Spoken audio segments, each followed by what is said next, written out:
안녕하세요. 저는 메릴랜드 몽고메리 카운티에 있는 워싱턴 성도교회 주명식 목사입니다. 무당 엄마와 목사들이라는 책을 통해 전하고 싶었던 가장 중요한 메시지는 무엇인가요? 저는 어머니가 처음 무당되었을 적에 참으로 당황했고요. 저희 집안에서 무당이 나온다는 것도 예상도 못했고, 그렇기 때문에 엄마가 무당되었을 적에 처음에는 부인하고 나와 상관없는 일처럼 생각했는데요. 그런데 실제로 어머니를 만나보니까 어머니가 무당을 하고 있고 또 집안에 신당이 있는 거 보면서 어떻게 전도해야 되는가.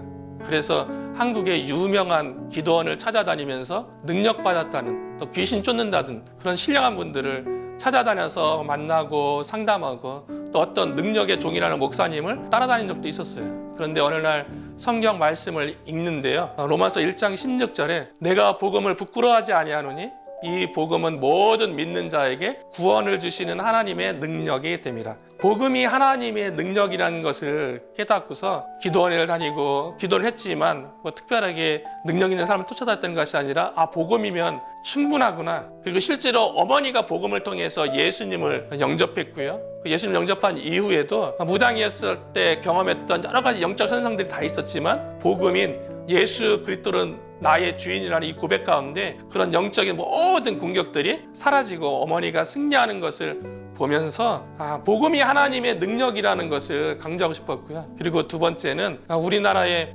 무당이 100만 명 시대라 그래요. 그러면 집안에 무당 있는 사람들, 그 가족들, 친척들까지 하면 참으로 많은 사람들이 무당과 관련되어 있는데요.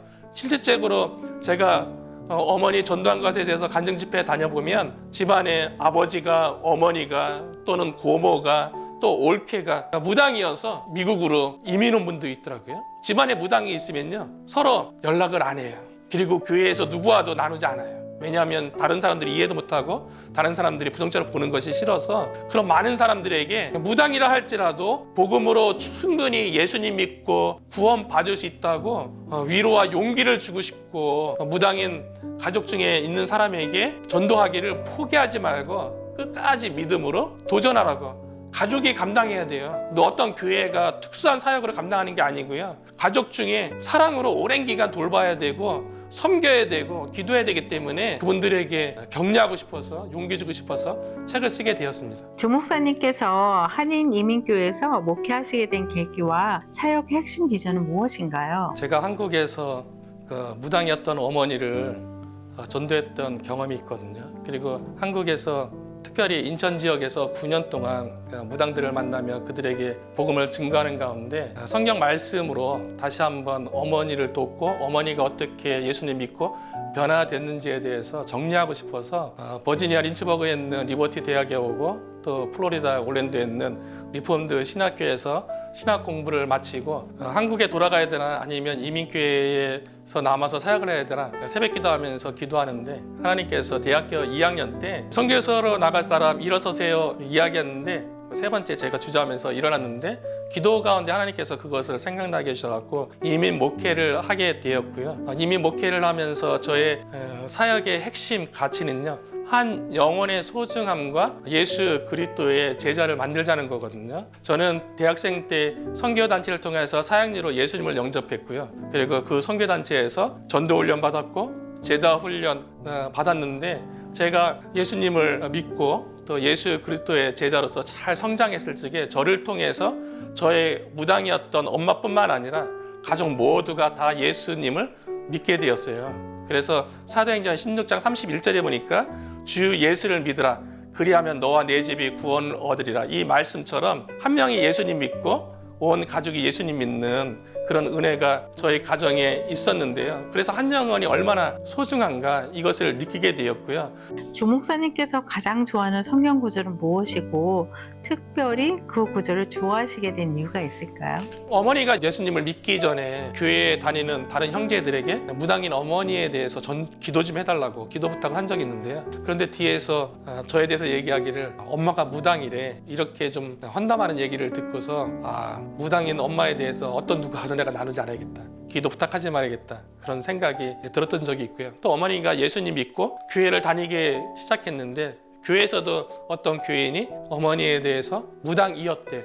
라고 그렇게 평가하는 걸 보면서 처음에 상처도 되고 마음도 되게 불편하고 힘들었는데, 그런데 로마서 8장 1절에 보면 그리스도 예수 안에 있는 자에게는 결코 정죄함이 없나니, 하나님께서 이렇게 말씀해 주시니까요, 어머니에 대해서 어떤 누구도 정죄하지 아니하고 어머니는 예수 그리스도의 십자가의 보혈로 이미 죄 용서함 받았고 하나님의 자녀가 되었다는 이 확신 가운데 제가 마음이 되게 자유로웠고요. 그리고 2절에 있는 이는 그리스도 예수 안에 있는 생명의 성령의 법이 죄와 사망의 법에서 너를 해방하였습니다. 복음을 통해서 누리는 그리스도의 자유에 대해서 특별히 저희 가정은 많이 마음으로 느끼는 거죠. 왜냐하면 어머니는 밤중에라도 귀신이 시키면 산기도 가야 되고요. 그리고 사주팔자에 우리 집안이 얽매여서 어머니도 사주팔자 때문에 무당됐고, 저는 태어날 때 목에 탯줄을 감고 태어나서 거적 갈고 전벌 팔자라고 그런 얘기했는데, 그런 사주팔자 그리고 궁합 이런 모든 우상 숭배의 굴레로부터 완전히 자유하다는 것. 그래서 아버지도 그 얘기를 하더라고요. 예수를 믿고 나더니만 예수 믿으니까 마음이 너무 편하고 자유롭다. 뭐 제사도 안 지내야 되고, 예전에는 이사 가려면 손 없는 날, 귀신의 역사가 없는 날을 날짜 챙겨야 되고, 이사 가는 방향 터도 봐야 되고, 못질을 하더라도 방향을 따져야 되고, 모든 것들이 다 우상에 얽매여 있었는데 그거로부터 자유함을 얻었기 때문에 로마서 8장 1, 2절 말씀이 가장 마음이 와닿고요. 특별히 집안에 무당이 있으면 대물림 된다고 얘기하거든요. 실제로 예수 믿기 전에 반드시 대물림 됩니다. 그래서 한때 가게에 흐르는 저주를 끊어야 산다 이런 책도 있었는데, 그런데 그런 모든 저주로부터 끊는 유일한 방법은 예수 그리스도 안에 있는 생명의 성령의 법, 오직 복음만이 자유를 준다는 것 때문에 너무나도 좋아하는 말씀입니다. 한인이민교회 목회자로서 가장 중요하게 생각하는 사역 방향과 현재 교회의 도전 과제는 무엇인가요? 저희 교회는 작은 교회이고요. 개척 교회이다 보니까 다른 교회처럼 인적 자원이나 물적 자원이 부족한 상태예요. 그런 것들이 준비된 교회는 이민 사회의 필요를 채워주고 섬기고 그런 일들을 하게 될 것이고요. 저희 교회는 작은 교회로서 이 지역 가운데 세워져 있는 것은 하나님께서 특별한 계획이 있다고 저는 믿어요. 그런 여러 가지 인적, 물적 자원이 없기 때문에 교회를 세우기 위해서 교회의 본질, 예수 그리스도의 복음에 대해서 집중할 수 있어서 예수 그리스도를 전할 수 있는, 그게 참 좋다고 생각하고요. 한국이민교회가 미국 사회에서 직면한 체제 도전 과제는요, 한인 이민교회뿐만 아니라 미국 교회도 마찬가지일 거라고 생각되어지는데요. 오늘날 철학 사조가 포스트 모더니즘 시대로 절대주의를 부인하고 상대주의를 강조하는 그런 문화 속에 있기 때문에요. 우리의 삶의 기준이 하나님이나 성경이 아니라 우리 각 개인이라고 그렇게 강조하거든요. 그래서 단적인 예를 들자면, 인간의 성에 대해서 하나님이 주시는 것이 아니라 그 성을 내가 정신과 의사가 결정할 수 있다.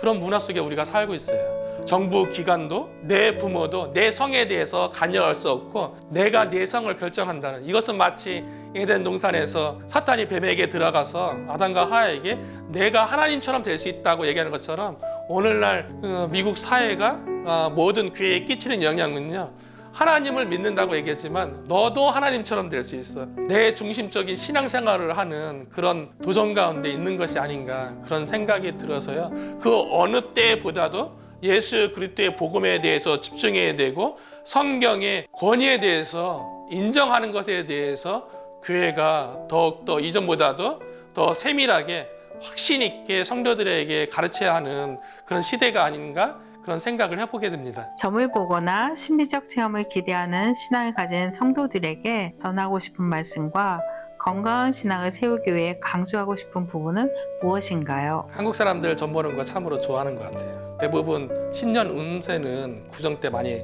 보거든요. 그리고 어머니가 점 손님들 받는 걸 많이 봤는데요. 어머니의 전 손님 가운데 4명 중에 1명이 교인이었어요.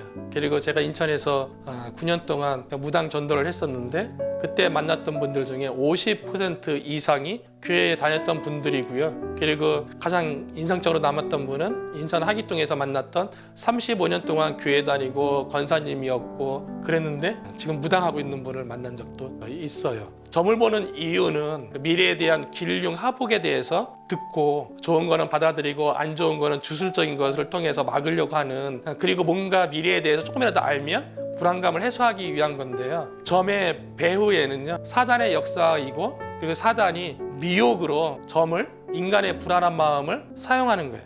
그래서 요한복음 10장 10절에 보면 도둑이 오는 것은 도둑질하고 죽이고 멸망시키는 것 뿐이요 내가 온 것은 양으로 생명을 얻게 하고 더 풍성히 얻게 하려 하심이라, 그렇게 기록되어 있거든요. 도둑은 사탄 마귀인데요, 우리 가운데 오는데 문화의 옷을 입고 보편적으로 오고요. 그 대표적인 게 점이고 신비적 체험이에요. 그거를 통해서 도둑질해요. 우리의 마음 가운데 있는 진리, 그리고 예수 그리스도에 대한 믿음을 도둑질해서, 그래서 영적으로 죽이고 결국에는 멸망하게 하는 것뿐이고 다른 건 없어요. 점 보는 길은 귀신과 교제하는 거고 결국 멸망의 길로 가는 거예요. 저희 가정이, 어머니가 무당이 되어서 저희 집안 가운데 그 고된과 비참을 다 경험했고요.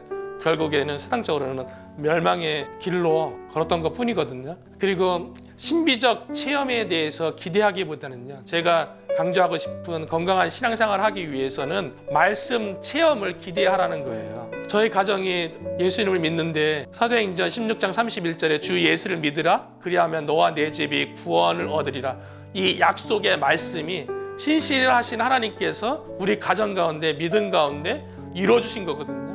말씀이 체험되어지고 성취된 거예요. 그리고 무엇보다도 어머니 그 전도할 적에 이웃에 있었던 네 분의 목사님이 도와줬어요. 밤 11시 반부터 새벽 3시 반까지 부모님이 예수님을 영접하고 신당에 있었던 그 당시에 3천만이 넘는 수많은 우상들을 다 끄집어내서 그 당시에 본고로 세대 분량이 나왔는데요. 그와 같은 결단하는 게 쉬운 일이 아니에요. 왜냐하면 우상을 섬기다가 예수를 믿으면 신이 해코지한다고 생각을 하거든요. 그래서 그 결단하기가 쉽지 않은데, 제가 아침에 묵상했던 말씀이 열왕기하 23장에 요시야의 종교 개혁에 관련된 말씀이었어요. 요시야 왕이 유다 전 지역에 있는 우상들을 다 모아다가 기드론 신학교에서 불태워서 그거를 가루로 만들어서 다 뿌리면서 오직 하나님만 섬기고 오직 하나님만 의지하도록 그렇게 종교 개혁을 일으켰는데, 이 말씀을 제가 붙잡고 이 말씀이 우리 가정 가운데 이루어달라고 그 기도하면서 부모님을 격려하고 그 네 분의 목사님과 더불어 모든 우상들을 다 끄집어내서 인천 앞바다에 가서 불태워서 버릴 수가 있었거든요. 말씀이 성취되는 것을 경험한 거죠. 구독과 좋아요는 사랑입니다. 만나서 만나요.